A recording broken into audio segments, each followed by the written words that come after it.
파일을 불러올 겁니다. 임포트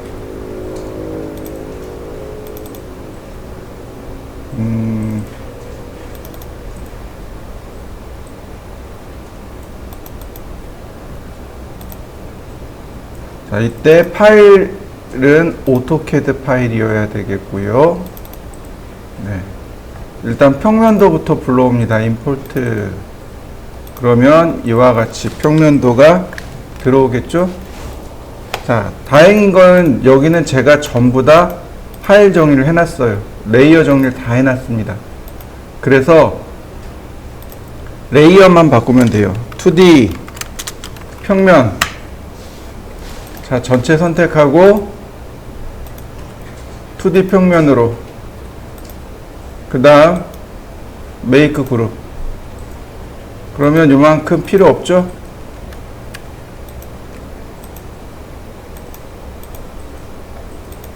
자, 불러와 보시죠. 자, 다른 것도 불러와야 됩니다. 요령이 뭐냐면 먼저 만드는 겁니다.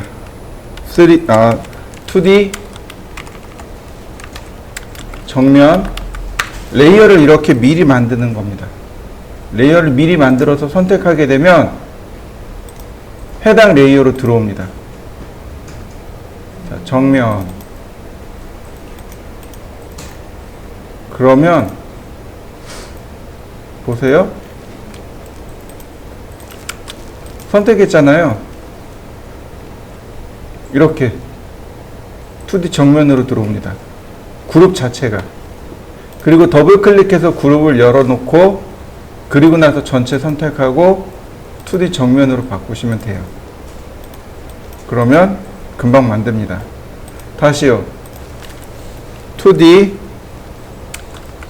우측 다시 2D 배면 다시 2D 좌측 이렇게요. 평면, 정면, 우측, 배면, 좌측 이렇게 되게끔요. 자, 우측 선택하고 그리고 파일을 불러옵니다. 임포트. 자, 우측.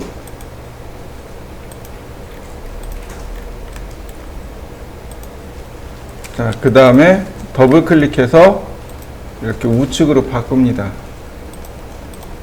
다시 이번엔 배면 선택하고 파일을 불러옵니다. 임포트.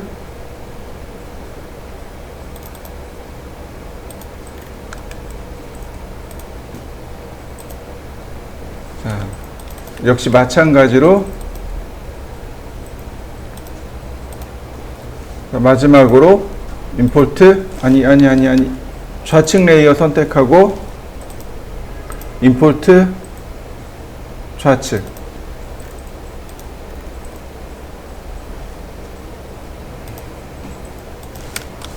더블 클릭해서 열고 레이어를 좌측으로 바꿉니다. 이 아래쪽에 영어로 된 필요 없는 레이어들은 삭제합니다. 자, 이렇게까지 한번 맞춰 보시죠. 자, 그 다음엔 로테이트를 할 겁니다. 로테이트를 해서 이 인면도들을 다 하나씩 세울 겁니다. 자, 방향 잘 지정하시고요. 이렇게 90도씩 다 세워줍니다. 얘도 마찬가지로 90도를 세워야 하는데, 자, 이 앞쪽에 테라스가 있죠. 여기 테라스, 뒤쪽 테라스. 그러니까 다시 말하면 로테이트를 2번 해야 된다는 이야기입니다. 이렇게 90도로 맞추고 다시 한번 이렇게 90도로 맞춰야 됩니다. 또 왼쪽은 이쪽이 앞쪽이란 말이죠. 이쪽이 뒤쪽입니다. 그러니까 로테이트를 이렇게 합니다. 그리고 한 번 더 이렇게요. 근데 배면은 달라요. 지금 여기 보이시나요? 이쪽입니다. 여기 창문 보이시나요? 이쪽입니다. 다시 말하면 얘는 플립부터 해야 돼요. 레드 방향으로 이렇게요. 방향을 맞추고 그리고 나서 로테이트 하는 겁니다.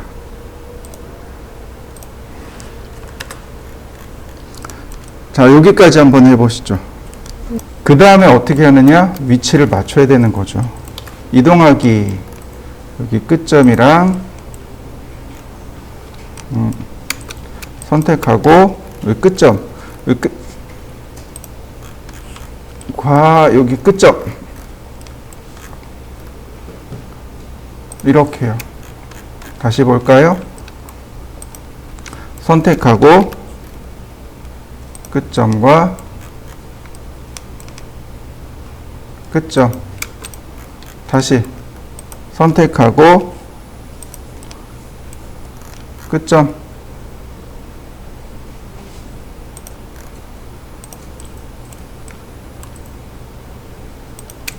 다시 뒷면도 마찬가지 선택하고 끝점. 자, 그러면 어떤가요? 집 한 채가 그려져 있는 것처럼 보이나요? 자, 여기까지 해보시죠. 자, 다음 보시죠. 이렇게 만들어 놓고 레이어를 비로소 만듭니다. 3D 지붕. 이제 지붕을 만들 겁니다. 어렵지 않아요. 자, 지금 보시면 이 부분은 떨어져 있어요. 그죠? 자, 여기다가 렉탱글을 하나 그려봅니다. 여기 끝점과 이렇게 끝점 사이에 렉탱을 그려봅니다. 바로 지붕의 시작점이 여기란 뜻이에요. 그리고 반대편으로 갑니다. 이렇게 대각선 반대편으로 갑니다. 바로 여기, 이 부분. 여기가 처마죠. 네. 여기서부터 네, 여기까지 이렇게요. 그리고 자, 필요 없는 부분들은 삭제하고 여기가 이게 가장 지붕의 마지막 부분이죠. 자, 여기까지 한번 해보시죠.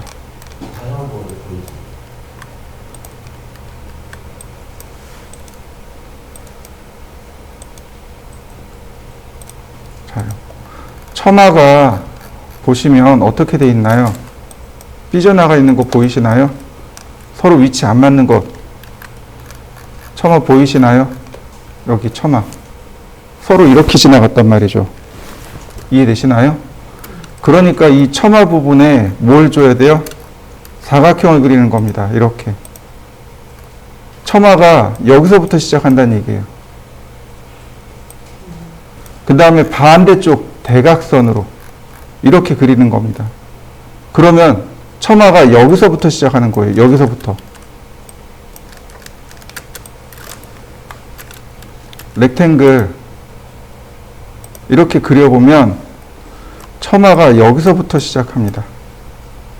그러니까 끝점에서 다시 이렇게 끝점으로 들어와야 됩니다.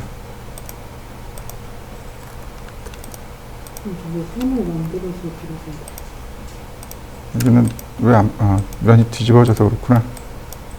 이렇게요. 바로 이 부분이 바닥면이 되는 겁니다. 처마 바닥면을 만드셔야 돼요. 자, 만들어 보시죠. 바로 여기까지 돌출하는 겁니다. 푸시 앤 풀. 그 다음에 이렇게 살짝 갖다 댑니다. 모서리나 꼭지점에 갖다 대면 해당 높이까지 알아서 돌출, 이만큼, 푸시 앤 풀로 나와요. 그 다음에 어디냐면 여기입니다. 다시 푸시 앤 풀. 이렇게요. 그 다음에 어디냐? 여기인데 무조건 가는 게 아닙니다. 여기서 꼭지점에 맞춰서 이동해 줘야 됩니다. 스케일로 하셔도 좋습니다. 자, 스케일. 자, 이렇게요. 여기 꼭지점에 맞춰서. 다시 한번. 스케일. 꼭지점에 맞춰주세요. 이렇게. 다시 한번. 스케일. 꼭지점에 맞추세요. 스케일 명령을 이용해서 이렇게 꼭지점에 맞추는 겁니다. 그러면 입체적으로 모양이 나와요. 다시 한번 푸시 앤 풀. 그 다음에 꼭지점까지 이렇게 맞춥니다. 그리고 나서 스케일 주는 겁니다. 그리고 똑같이 꼭지점까지 맞추세요.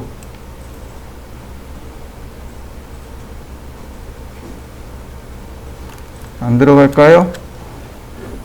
자, 그럼 모서리를 이동해 버리면 됩니다. 이동하기. 다시요. 선택하고, 자, 이번엔 점을 이동합니다.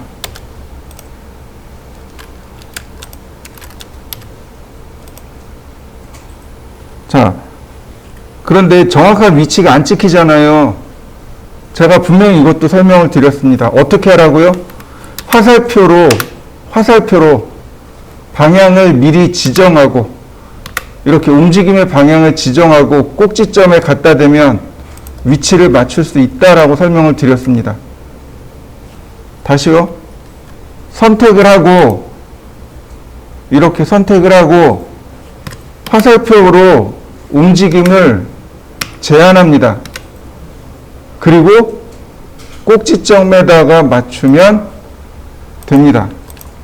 그러면 이와 같이 지붕 라인이 만들어집니다. 자, 만들어 보시죠. 여기 지금 보시면 지붕창 보이시죠? 지붕창을 만들 건데 잘 보세요. 잘 보셔야 됩니다.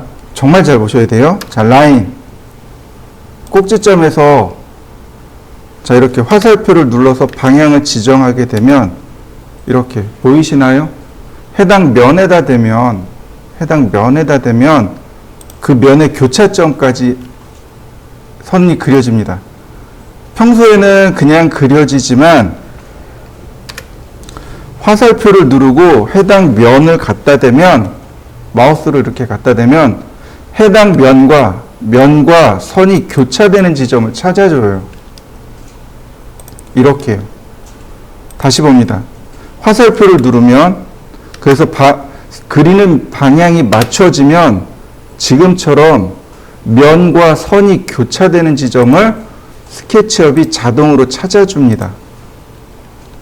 자, 다시 봅니다. 화살표, 다시 봅니다. 화살표, 그 다음에 꼭지점끼리 연결을 합니다. 이렇게요. 그러면 여기에 면이 두 개가 생성돼요. 이렇게. 하나 더 있는 거 보이시나요? 네. 둘 다 지운 다음에 선을 다시 그립니다. 이렇게. 그러면 가운데 이렇게 구멍 낼 수 있습니다. 그러니까 몇 번 지워야 돼요. 한 번에 안 만들어집니다. 자, 여기까지 한번 해보시죠. 자, 그 다음에 라인을 따라 그립니다. 이렇게요. 라인 따라 그리세요.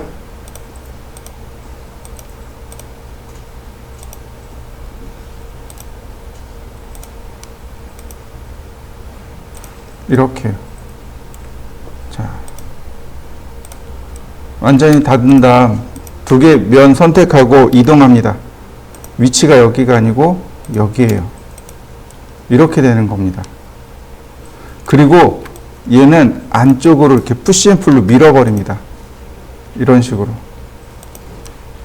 가운데 여기 없어도 돼요. 자, 이렇게 밀어버리시면 돼요. 그러면 지붕의 창문 부분이 완성이 됩니다. 자, 여기까지 한번 해보시죠. 그럼 여기 하나만 있는 게 아니고 여기 또 있죠. 전체 다 합치면 6개나 있네요. 6개 다 해야 됩니다. 자, 화살표를 눌러서 이렇게요. 이걸 이제 빨리빨리 작업해야 되겠죠?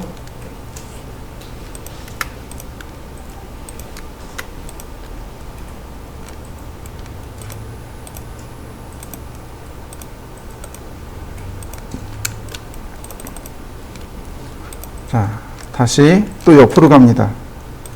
그래서 전 이제 이런 식으로 작업을 해요. 그냥 한 번에 쭉 가는 겁니다. 이렇게.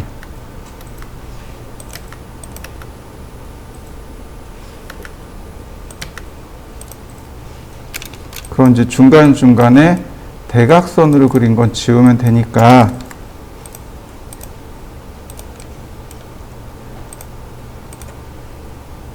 네, 이렇게요. 다시 라인을 그리면 모양을 금방 이렇게 만들어낼 수 있겠죠. 라인,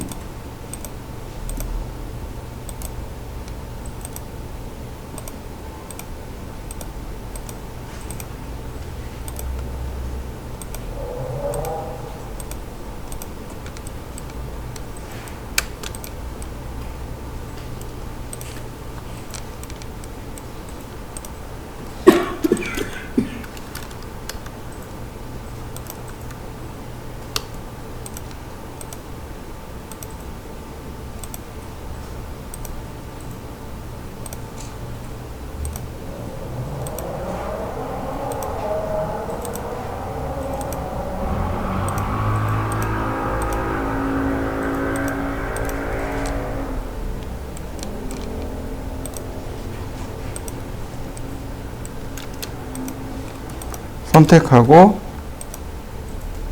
안으로 이동하고 푸시 앤 풀로 자, 모양을 이렇게 만드시면 되는 거죠.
자, 그 다음 또 보실까요? 자, 이번에는 레이어를 하나 새로 만듭니다. 자, 3D 벽면으로 레이어를 만들고 지붕을 감추겠습니다. 정면만 냅두죠. 배면도 감추고 우측면도 감추고 좌측도 감추고 평면도 감추고, 이래야 작업하기가 편합니다. 다 감추세요. 레이어를 쓰는 이유가 바로 이겁니다. 내 맘대로 온오프 할 수 있거든요. 지금부터는 되게 쉬워요. 렉탱글 그립니다.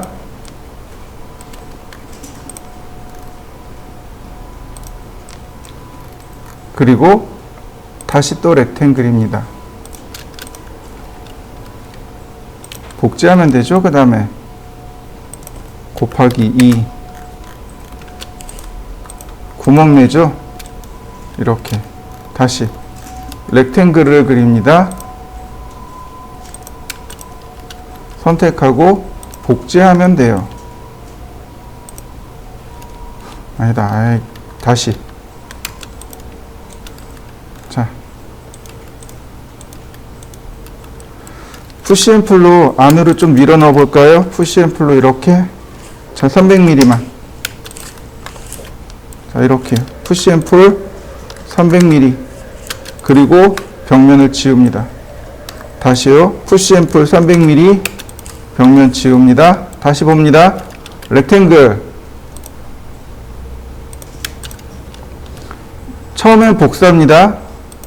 그 다음 푸시앤풀로 300mm만 이렇게 안으로 밀어 넣습니다. 푸시앤풀로 300mm만 이렇게 안으로 밀어 넣으시면 돼요.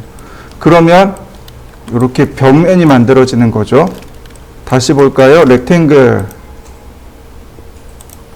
선택하고 이동툴 눌러서 복제 곱하기 2 마지막으로 푸시앤풀로 300mm만 다시 푸시앤풀로 300mm만 다시 푸시앤풀로 300mm만. 자, 그 다음 여기도 마찬가지죠. 여기 문이죠. 푸시앤풀로 300mm만. 자, 그러면 정면벽 다 만들어졌네요. 트리플 클릭, 메이크 그룹. 자, 여기까지 해보시죠. 자, 이번엔 정면을 했으니까 정면 끄고 그 다음에 우측으로 갈까요? 이렇게요. 여기도 마찬가지로 반드시 그룹을 만들어 놓으셔야 됩니다. 근데 이 우측은 좀 특이해요. 우측 나중에 합시다. 좌측으로 갑니다. 이렇게 좌측으로요. 원래 우측이 좀 어려워요. 이 건물은 우측하고 배면이 어렵습니다. 자, 역시 마찬가지로 라인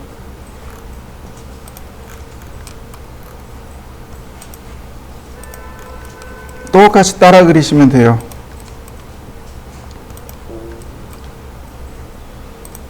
그러면 이렇게 면이 만들어지죠.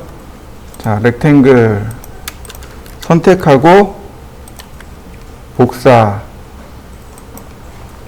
곱하기 2 다시 렉탱글 선택하고 복사 곱하기 2 다시 2개 선택해서 복사.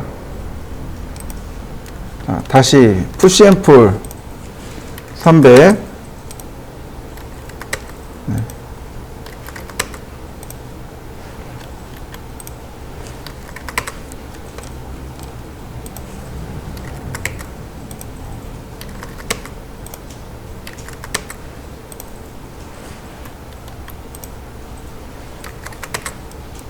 그리고 면들을 지어 놓으면 네.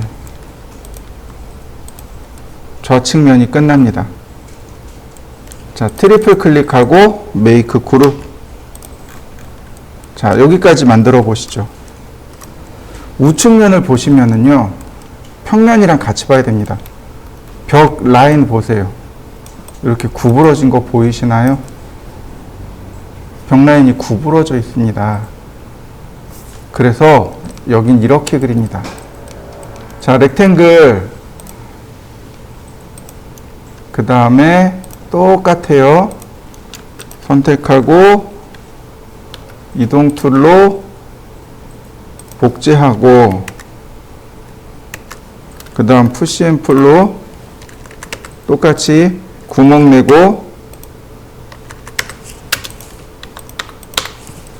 그 다음에 여기서 트리플 클릭 메이크 그룹, 여기서 그룹을 걸어 놔야 됩니다. 다시요. 렉탱글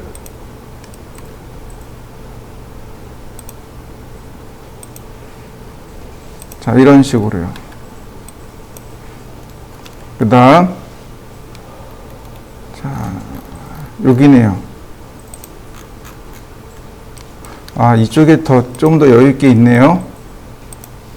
푸시 앤 풀 300mm 다시 렉탱글 복사 푸시 앤 풀 300mm 다시 300mm. 근데 얘도 마찬가지로 메이크 그룹을 합니다. 그런데 위치가 여기가 아니죠.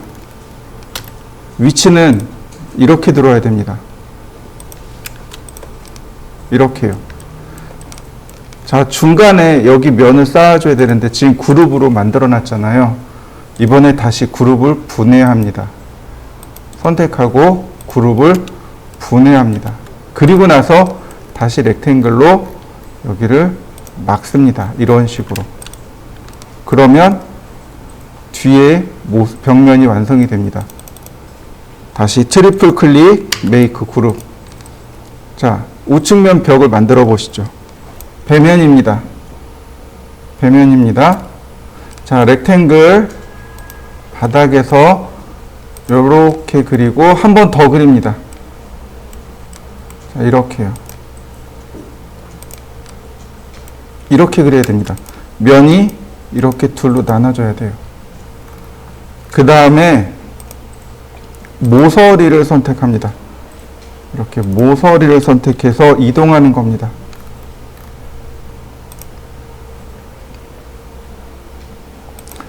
모양이 이렇게 돼야 됩니다. 즉 왼쪽은 이렇게 비스듬한 거고요. 그 다음에 다시 한번 봅니다. 렉탱글을 이렇게 그립니다. 이렇게요. 그래서 다시 한번 모서리를 삭제하고요. 다시 렉탱글, 이번엔 사각형을 이렇게 그려줍니다. 이런 모습이 되네요. 모서리를 하나씩 맞춰 보시면 됩니다. 그러면 이런 모습이 되고요. 역시 마찬가지로 렉탱글 선택하고 복제. 다시 한번 복제. 근데 중요한 건 멀리 떨어져 있죠? 네, 다시 이동. 그 다음 푸시 앤 풀로 300mm 안쪽으로.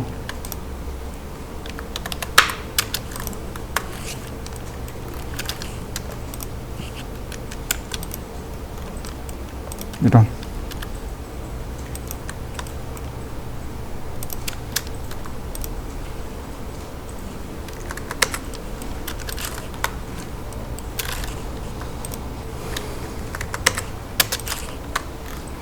자, 트리플 클릭 메이크 그룹. 그러면 이렇게 모양이 완성이 됩니다. 지붕까지 켜놓고 보면 이렇게 모양이 완성이 됩니다. 일단은 벽면만 쭉 그려봤습니다. 이렇게 개구부와 벽면만 쭉 그려보시면 됩니다. 자, 여기까지 해보시죠. 제가 사각형을 하나 그려보죠. 그리고 여기다가 재질을 넣을 겁니다. 이 당구공 기억나시죠? 당구공을 띄워볼까요? 제일 처음 이 당구공이 재질이라고 했습니다. 매트리얼이라고 해요. 그런데 요거 보시면 여기 왼편에 화살표가 있고 오른편에 화살표 있습니다. 둘 다 눌러주세요. 이렇게 둘 다 눌러줍니다. 왼편에 있는 이 내용은 매트리얼 라이브러리라고 합니다. 재질 도서관. 그러니까 다시 말해서 재질들이만 모여 있는 곳이고, 오른쪽은 재질 속성입니다. 여기에다가 현재 이 재질을 이렇게 부여해 주고 싶어요. 첫 번째는 선택입니다. 선택하고 이렇게 재질이 들어갈 자리를 선택합니다. 이게 첫 번째예요. 두 번째 재질 선택하고요. 오른쪽 버튼 누르면 이렇게 여기 Apply Material to Selection, 선택한 곳에 재질 Apply 부여하기. 그러면 이렇게 재질이 들어가게 됩니다. 잘 안 보이죠? 자, 불러볼까요? 여기 우드라고 있습니다. 선택을 하면 이렇게 이 아래쪽으로 나무 질감이 있네요. 사용하는 방법은 간단합니다. 드래그 앤 드랍, 드래그해서 드랍. 그 다음에 이렇게 드랍으로는 못 가요. 선택하고 Apply Material to Selection. 그러면 여기 재질 들어온 거 보이시나요? 자, 한번 해보시죠. 자, 제일 중요한 건 뭐냐면 바로 여기 내가 재질을 만들어서 쓸 수 있습니다. Add Material. 그 다음에 Save Material. 내가 파일로 저장시킬 수도 있고요. 그 다음에 Import. 불러드릴 수도 있어요. 그리고 삭제할 수 있습니다. 삭제한다는 얘기는 영구적으로 지우는 게 아니고 현재 여기 지금 Material Library 있죠? 여기서 삭제한다는 뜻입니다. 이렇게요. 선택하고 삭제.